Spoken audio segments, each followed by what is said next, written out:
Drunk?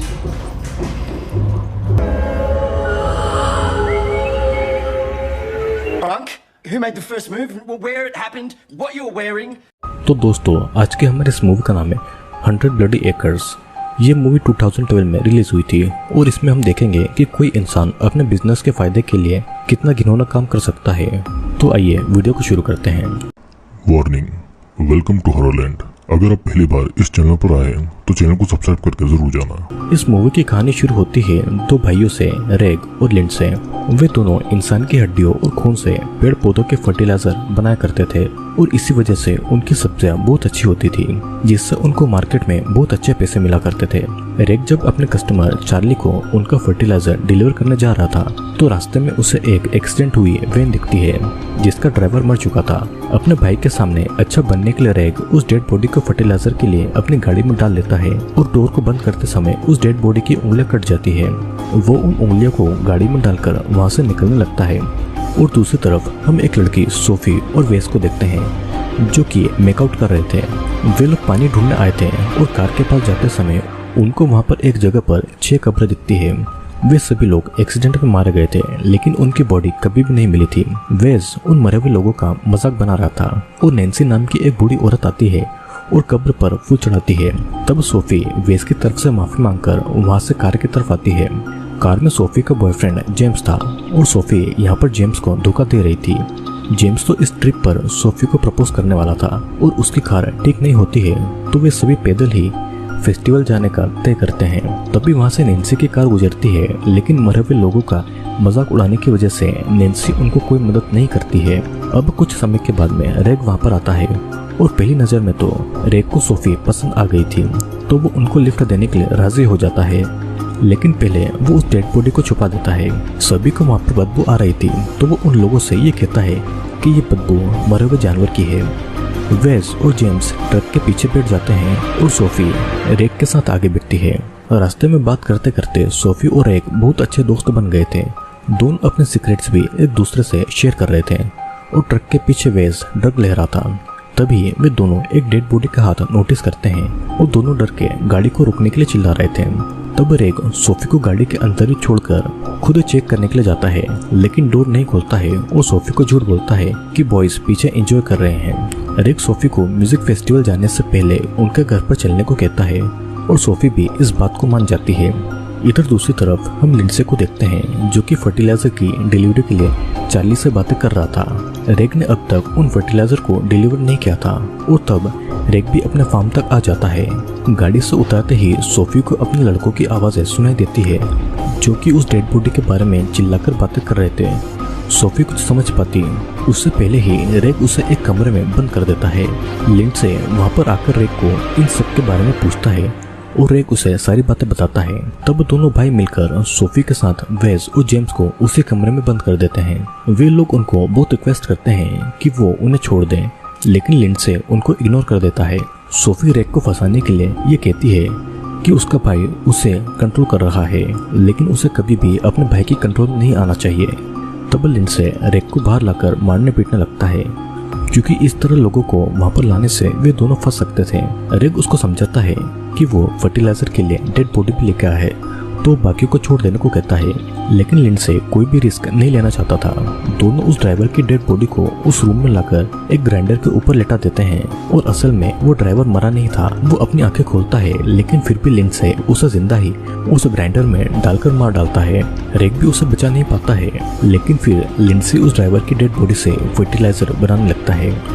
तब वो notice करता है कि जिंदा आदमी को ग्राइंड करने से फर्टिलाइजर और भी अच्छा होता है और तब वो उन तीनों को भी जिंदा ही ग्राइंड करने वाला था लेकिन रेग पहले सोफी को ग्राइंड करने से रोकता है और तब वो दोनों जेम्स को पहले ग्राइंड करने वाले थे। जेम्स को भी ग्राइंडर के ऊपर लटकाया जाता है और तब जेम्स जो सोफी के लिए रिंग लेकर आया था वो खून में गिर गई थी और वो रिंग रेग अपने पास में रख लेता है। उसी समय वेस अपनी रस्सियां खोलकर वहां से भागता है और वो अपने साथ में रेग का ट्रक ले गया था। लिंडसे भी कार लेकर उसके पीछे जाता है और कुछ दूर जाकर वेस एक फेरी टेल विलेज में जा पहुंचता है। लिंडसे भी वहीं पर आया था और तब वेस उसे मारकर बेहोश कर देता है। वो कार की तरफ भागता है लेकिन वहां पर कीज नहीं थी और ड्रग के निशा में होने के कारण वो हेलुसिनेट करने लगता है। लिंडसे उसे फिर से पकड़कर कार से बांध देता है और इस तरफ सोफी रेक को सेड्यूस कर रही थी, लेकिन रेक समझ जाता है कि सोफी यहाँ से निकलने के लिए उसे सेड्यूस कर रही थी। रेक उसे गालियां देता है और जेम्स को बताता है कि सोफी का अफेयर वेस के साथ में चल रहा है और यह सुनकर जेम्स उस पर गुस्सा होता है, लेकिन मुंह पर टेप लगी होने के कारण वो कुछ बोल नहीं पाता है। सोफी उसे वहाँ पर ये बता देती है कि वो उस पर अपनी मन मर्जी चलाता है, इसीलिए वो उसके साथ में नहीं रहना चाहती थी। पास ही में एक फोन भी पड़ा था, लेकिन उस फोन के पास जाते ही जेम्स ग्राइंडर में घुसने वाला था और इसीलिए सोफी उस फोन को नहीं लेती है। इधर दूसरी तरफ लिंडसे को एक पुलिस वाला रोककर उसकी कार को चेक करने लगता है। वे इस कार से निकलकर उस पुलिस से मदद मांगता है, लेकिन लिंडसे उस पुलिस को गोली मार देता है और उसकी भी डेड बॉडी को वेस के साथ में कार के अंदर रख देता है और वो फार्म की तरफ वापस आने लगता है। रेग यहाँ पर रियलाइज करता है कि वो सोफी से प्यार करता है और वो फिर से उसी रूम में आकर जेम्स को हुक से उतारता है और उसके मुंह का टेप खोलता है। जेम्स और सोफी को गालियां देने लगता है और तभी बाहर लिंडसे की आवाज सुनकर रेग बाहर जाता है। लिंडसे के पंपकिंस को किसी ने तोड़ दिया था, जिस वजह से वो रेग पर गुस्सा होता है, लेकिन इस बार रेग लिंडसे से लड़ाई करता है, पर लिंडसे के आगे उसका कोई जोर नहीं चलता है। इसी दौरान कार का डोर खुल जाता है और पुलिस वाले से मिली गन से वेस उन पर गोलियां चलाता है। नशे में होने के कारण उससे एक भी गोलियां निशाने पर नहीं लगती है और लिंडसे उस गन के साथ में उसका हाथ ही पूरा काट देता है। तभी वे दोनों ये नोटिस करते हैं कि उनकी आंट नैन्सी उनके घर पर आ रही है। लिंडसे रेग को वेस के साथ में कार में बंद कर देता है और नैन्सी के पूछने पर वो बताता है कि रेग घर छोड़कर चला गया है। नैन्सी लिंडसे को उसका गुस्सा शांत करने की सलाह देती है और इस तरफ नैन्सी के डॉग की वजह से कार का डोर खुल जाता है और रेग और वेस बाहर निकलते हैं। वे दोनों फिर से उस रूम में जाकर सोफी और जेम्स को आजाद करते हैं, लेकिन सोफी के साथ में अफेयर की बात पर गुस्सा होकर जेम्स वेस को मारने लगता है। किसी तरह रेग उनको संभालता है और फिर रेग एक चाकू लेकर लिंडसे को मारने चला जाता है, लेकिन घर पर लिंडसे अपनी आंटी के साथ में इंटीमेट हो रहा था और इस तरफ वे सभी कार की कीज का वेट कर रहे थे।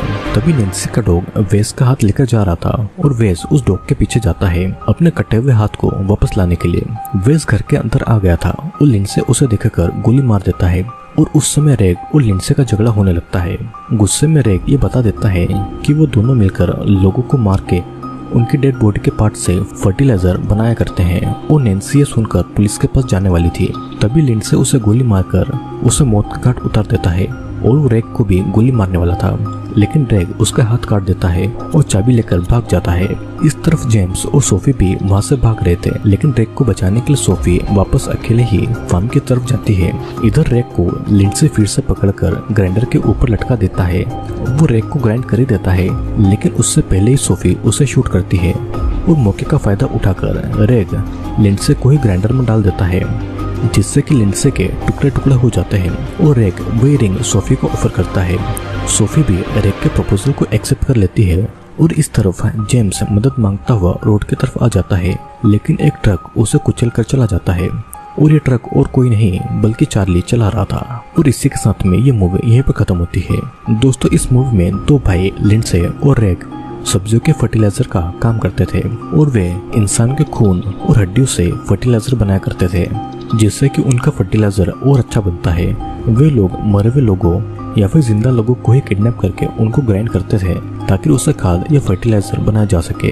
मूवी की शुरुआत में हम जिन गायब होने वाले लोगों के बारे में सुनते हैं वो असल में लिंडसी और रेग के हाथों ही मारे गए थे और इसीलिए कभी भी उन लोगों की डेड बॉडीज नहीं मिली थी। तो आई होप दोस्तों वीडियो आपको पसंद आया होगा। वीडियो पसंद आया हो तो चैनल को लाइक, शेयर और सब्सक्राइब जरूर करना और मैं आपसे मिलूंगा किसी और वीडियो के साथ में।